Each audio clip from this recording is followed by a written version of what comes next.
Yeah, we're excited to be playing in Birmingham. When they announced first 2 rounds would be in Birmingham, we knew we'd, have to play well to be able to get to choose our site.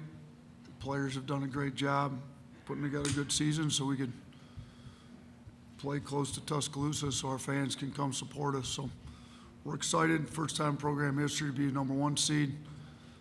Excited to come in and try to win a couple games here in Birmingham. We watched the Corpus Christi game last night. They're a good team. It's been done before that a 16s beat a 1. Our players are well aware of that.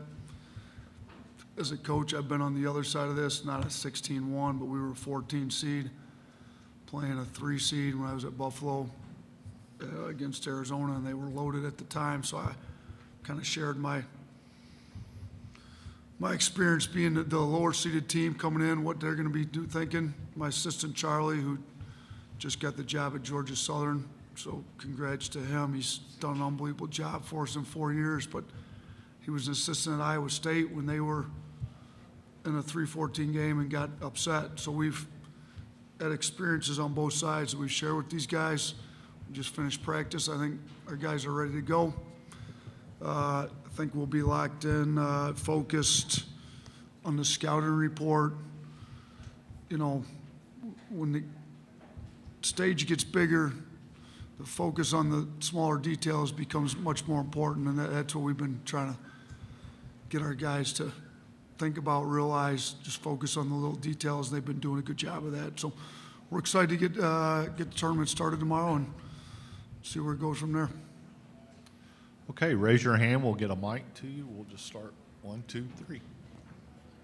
Yeah, hey, Coach. Probably should have asked this after the game on Sunday, but we didn't see Namari or Dom. Do you have an update on them? Is that just a decision on your part? Listen, that was a deal where, we're trying to – it's hard to play 11 guys in every game. We kind of went with the guys that playing well. Stuff started out great. We just kind of rolled with the guys that were playing well at the time. They're both 100% healthy.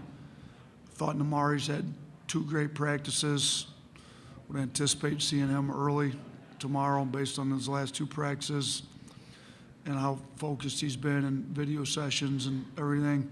I think Dom's playing really hard, and we'll play him as needed, but there's nothing wrong with either one of them. It's kind of one of those deals where Noah Gurley didn't play in 2 out of our last 4 regular season games, and he averaged 20-plus minutes in the SEC tournament and played really well for us because we've got a really good culture of guys staying engaged and focused and keeping their attitudes right and being ready to play. So I thought Namari's attitude on the bench was unbelievable. Dom's has been great all year. Noah Gurley's been great. So I would anticipate those guys playing.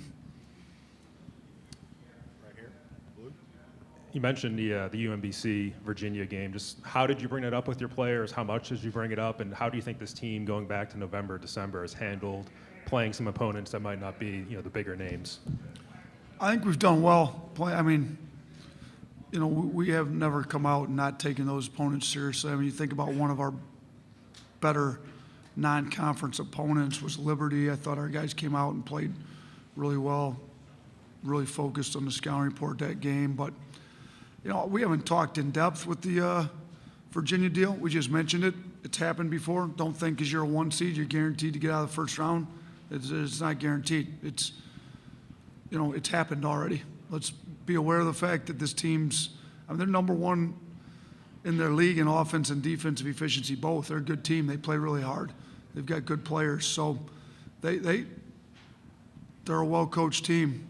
Coach Lutz, I've known Coach Lutz. I'm good friends with Coach McDermott at Creighton. He coached under McDermott. I've known him for a while. He does an unbelievable job, and they've got this program headed in the right direction. So we just made our players aware of the fact it's been done before, just to kind of heighten their attention to detail, if that makes sense.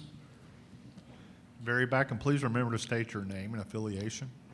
Jake Stansel, WBRC here in Birmingham. Coach, of all the teams you've had in the NCAA tournament, do you feel like this year's team is one of the best teams you've had poised to make a deep run in the tournament?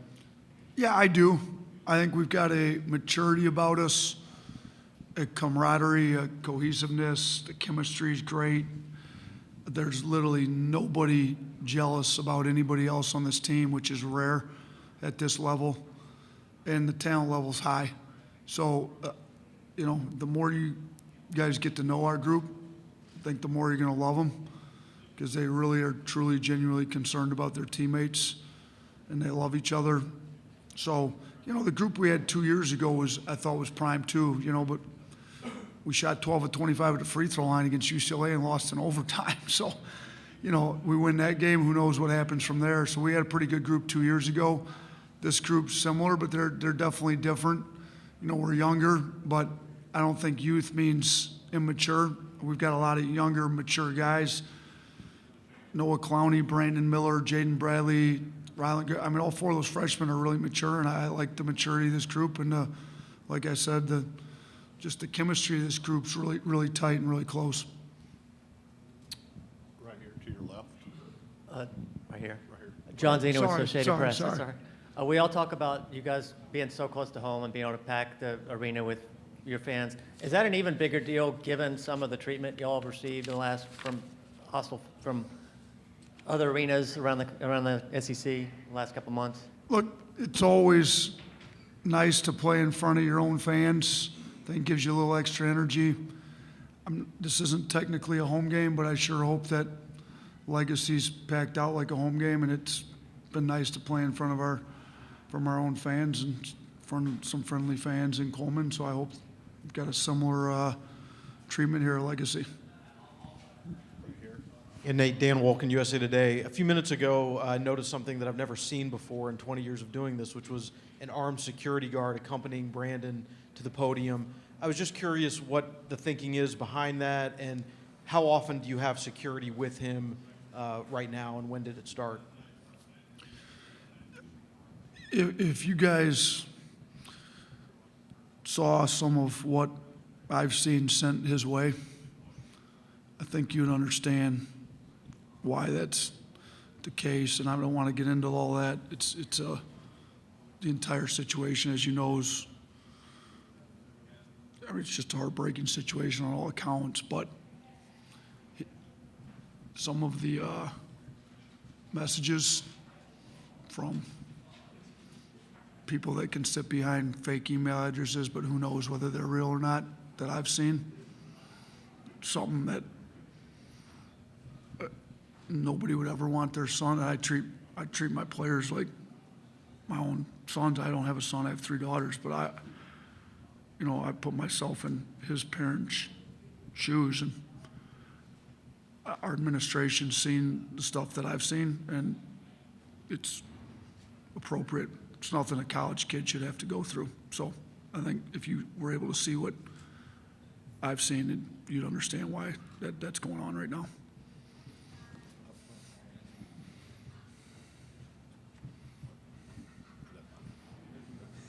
Ryan Hennessy, NBC 13 in Birmingham. Coach, a year ago in San Diego, we had JQ went down with a knee injury. I just talked to Lyle Kane this morning. He said 6 months is not normal for a comeback. What does that show, the things behind closed doors that people didn't see with the recovery? And he's clicking right now at the right time, it seems like.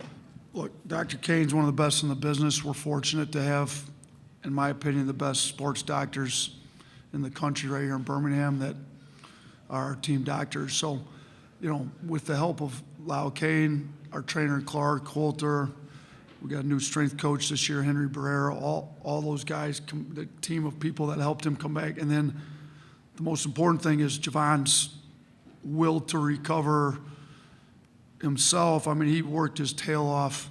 I saw him on the side. He worked hard. And then he was willing to come back when maybe his game wasn't perfect. Some guys would have continued to sit out until they felt, no, he came back, wanted to jump back in with this group, and I've talked about how tight-knit and close and the chemistry with this group, how it's been. He wanted to come in and help his teammates, and then also the quicker he was able to get on the floor, the more he could kind of get the rust. You can only get the rust knocked off so much in practice. So when he came for that South Alabama game and he was cleared and ready to go, and we'd kind of got up large enough, like, JQ, you want to get some minutes in the game? He's like, yeah, let's do it. So I thought that was pretty cool. We got him in that quick. Now, you see how well he's playing now.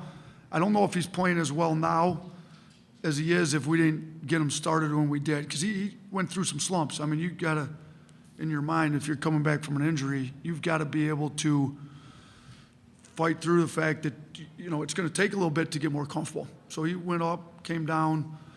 He's on an upward trajectory right now with his play, and it's needed because we needed. He was great. I thought he was maybe the best player on the floor against A&M. Did an unbelievable job defensively against Wade Taylor, who's one of the best guards in our league, one of the better guards in the country, and then he was good on the offensive side of the ball too in that game. Nate Kelly, Tuscaloosa News. Nate, you mentioned Tuesday not knowing your opponent for that practice. Just you guys were going to work on yourselves a little bit. What were some of those points of emphasis, or what were kind of things that you guys coming into these games are focusing on? You know what? I think on offense, when the ball's moving, we're better. We want to make sure the ball's moving. We call it our 0.5 game. You know, once we force an advantage, the first guy to touch the ball out of the advantage has a half a second to make his decision whether he's going to shoot, drive, or make the next pass. And that next guy's got 0.5 to do that. Like we want the ball popping. So we worked on that. Just kind of, we got some shooting drills, some advantage drills to work on that. Defensively, we worked on getting some individual defense back down. Your team defense is always best when your individual defense at its highest level. So we have some drills we worked on with that, and then we worked a little bit in transition. You know, when you're playing, when your practices only come the day after a game or the day before a game, you don't want to get up and down the floor a whole lot.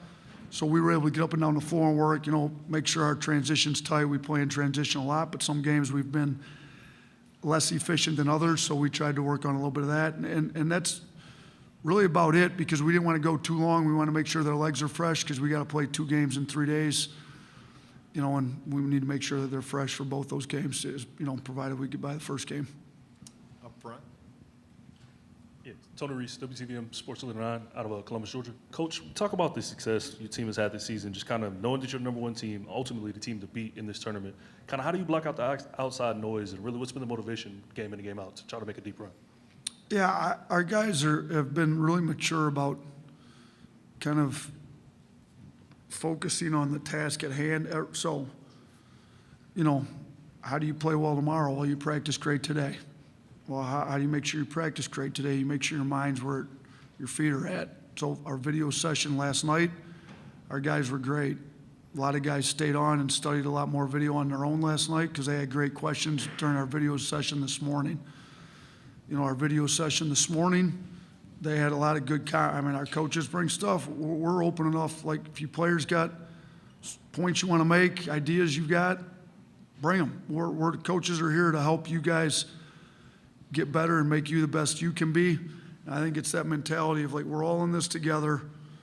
We're trying to get to be the best we can be, and let's just make sure we're all focused and have a great practice. I thought we had a really good practice day. We only went an hour. You know, we're going to get 40 minutes to shoot, so we want to make sure they're fresh. But I think great practices, great video sessions lead to playing well, and I think our guys have done that all year. Last question right here. Curious at WVTM. Nate, we've talked a lot this season, but you know the intangibles from a team. You know when you have a basketball IQ, you know when you have talent. But I know you've wanted to create a winning culture. At what point in the season do you see that come to fruition for a team? And also, how much of that is encouragement from the coaching staff or just the guys that you have in the locker room? You know what? Quick story to kind of talk about that. You know, I think, you know, we had the foreign trip this summer, so that helped everybody kind of get tighter, closer. They're over in Europe, in non-English speaking countries, hanging out. So I thought we developed a pretty good bond through the summer. And then the rules in Division I are you get 2, either scrimmage, exhibition, whatever, before you play real games. Well, we had a close scrimmage at TCU to open up our first, you know, we won the 3 games over in Europe, so everybody's feeling good. And everybody's got great culture in the summer from what I think. Well, the first time we played somebody else, I think we were down 30 at the half at TCU. We had a lot of freshmen, a lot of new players. I think over 75% of our scoring this year is coming from newcomers. So first time we played somebody, and TCU had, I think, the most production back maybe of any high major team in the country. So it was a great scrimmage to get. You know, that was part of the plan. I didn't plan on losing the half by 30, but we did. Then the second half went a little better. Brandon kind of asserted himself, and we're not going to get drilled like we did in the first half. So he was better, but we still lost it. So we got back, nothing to do with the coaches, completely the players. They had a players-only meeting the next day. Noah Gurley, Javon Quinterly, some of the guys that have been around, like, this is not what we envisioned. This is not what we said we're going to be about. This is not who we are. I don't know what was said in the meeting, but at that point, I knew the culture was headed there. Now, we hadn't won a game. We just got drilled. But I knew we were about the right stuff because the next practices completely flipped. Then we had our next exhibition game against Southern Illinois, who's a good team, and we played much better. We came out in the first game and looked completely different than we had in that close scrimmage. Then maybe the next one, after we played here, we only played in Birmingham once this year. It was against Gonzaga, and we weren't very good. It turned into an offensive shootout. There was no defense being played on our side. We got back from that game. We lost the game. I kind of asked the players, like, what happened? Just said we didn't do what we needed to on the defensive end. I said, so when we're playing defense, the offense a lot of times takes care of itself. We're one of the best teams in the country. When we forget about playing defense, we're a really average team. So they kind of admitted to me exactly what I would have told them, but it's a lot better when you ask them and they come up with it themselves. So, and really some of our freshmen were saying that. So when we lost to Gonzaga, sometimes you need a wake-up call. We kind of got ourselves woke up, and then the loss at Oklahoma was another one. So we haven't had many losses, but I felt like the response after every one, and just us getting better at the stuff we weren't good at in those losses, and we fixed it, and let's make sure it doesn't rear up again. I think we've done a pretty good job of that. So, that's a couple of the stories I'd have for you on the question you asked. So appreciate you guys' time. Thanks. Roll Tide. Brought to you by Alabama Beef Farmers and Ranchers.